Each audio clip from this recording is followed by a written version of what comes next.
Anaemia, దీన్నే తెలుగులో రక్తహీనత అని అంటారు. ఇది మనలో చాలా మందికి చూస్తూ ఉంటాము. యూజువల్గా ఫీమేల్స్ ఈ అనీమియాతో ఎక్కువ సఫర్ అవుతూ ఉంటారు మేల్స్తో కంపేర్ చేస్తే. ఎందుకు ఫీమేల్స్లో బ్లడ్ లాస్ అనేది ఎక్కువగా ఉంటుంది? ఒకటి, మెన్స్ట్రుయేషన్ టైంలో బ్లడ్ అనేది పోతూ ఉంటుంది. అలాగే ప్రెగ్నెన్సీ టైంలో బ్లడ్ లాస్ అవుతూ ఉంటుంది. వాళ్ళకి వేరే కారణాలు ఏమన్నా ఉన్నా, ఫైబ్రాయిడ్స్ కానీ, ఎండోమెట్రియోసిస్ కానీ, గర్భసంచికి సంబంధించిన ప్రాబ్లమ్స్ ఏమైనా ఉన్నా మనకి బ్లడ్ లాస్ అవుతూ ఉంటుంది. అలాగే బ్లడ్ లాస్ అవ్వకపోయినా కొన్ని ఫ్యాక్టర్స్ మనకి అనీమియాని కాజ్ చేస్తాయి.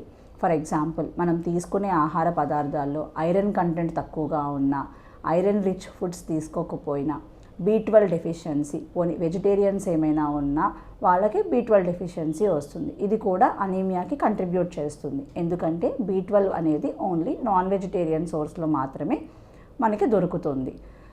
మనకి ఇంకా అదర్ ఫ్యాక్టర్స్ ఏమైనా ఉన్నా, లివర్ ప్రాబ్లం ఏమైనా ఉన్నా బ్లడ్ తగ్గే అవకాశం ఉంటుంది. కిడ్నీ నుండి బ్లడ్ ఉత్పత్తి అవుతుంది కాబట్టి క్రానిక్ కిడ్నీ డిసీజ్ కానీ, CKD అంటామన్నమాట. కిడ్నీలో ఇష్యూస్ ఏమన్నా ఉన్నా మనకి రక్తం తక్కువ అయ్యే అవకాశాలు ఎక్కువ ఉంటుంది. అలాగే బోన్ మ్యారో, అక్కడ నుండి బ్లడ్ ఉత్పత్తి అవుతుంది కాబట్టి బోన్ మ్యారో సమస్యలు ఏమైనా ఉన్నా మనకి అనీమియా వచ్చే ఛాన్సెస్ ఉంటుంది. ఫస్ట్, కాజ్ ఆఫ్ అనీమియా అనేది చూసుకోవాలి.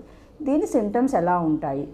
బ్లడ్ తక్కువగా ఉండే వాళ్ళకి హెయిర్ ఫాల్ అవ్వడము, ఈజీగా టయర్డ్ అయిపోవడము, నీరసంగా ఉండడము, ఏ పని చేయాలనిపించకపోవడము, అసలు బాడీలో కొంచెం కూడా ఎనర్జీ లెవెల్స్ లేకుండా ఉండడము, కొంచెం దూరం నడిచినా వెంటనే వాళ్ళకి ఫెటిగ్ వచ్చేసేయడము, మజిల్స్, జాయింట్స్ ఇవన్నీ పెయిన్ రావడము, అదే ఇంకా చాలా తక్కువగా ఉంటే 5, 6 అలా ఉంటే కాళ్ళవాపులు రావడము, ఆయాసంగా ఉండడము, నడుస్తుంటే కళ్ళు ఉబ్బినట్టు ఉండడము, ఇట్లాంటివన్నీ మనం చూస్తూ ఉంటాము. స్కిన్ పాలిపోయినట్టు కూడా ఉంటుంది అనీమియా పేషెంట్స్కి. ఇలాంటి సింటమ్స్ ఏమైనా ఉంటే మనం డాక్టర్ని విజిట్ చేసినట్టయితే వాళ్ళు ఫిజికల్ ఎగ్జామినేషన్ చేసి అలా కొన్ని సర్టెన్ బ్లడ్ టెస్టులు చేసి, లైక్ కంప్లీట్ బ్లడ్ పిక్చర్ కానీ, ఐరన్ ఇండిసిస్ కానీ, ఫెరిటిన్, ఇట్లా ఐరన్ ప్రొఫైల్స్, B12 ఇట్లాంటి టెస్టులు చేసి అవసరమైతే అన్ని తెల్ల రక్త కణాలు, ఎర్ర రక్త కణాలు, ప్లేట్లెట్స్ ఇవన్నీ తక్కువైతే బోన్ మ్యారో పరీక్ష చేసి ఇట్లాంటివన్నీ చేసి మనకి కాజ్ అనేది నిర్ధారిస్తారు.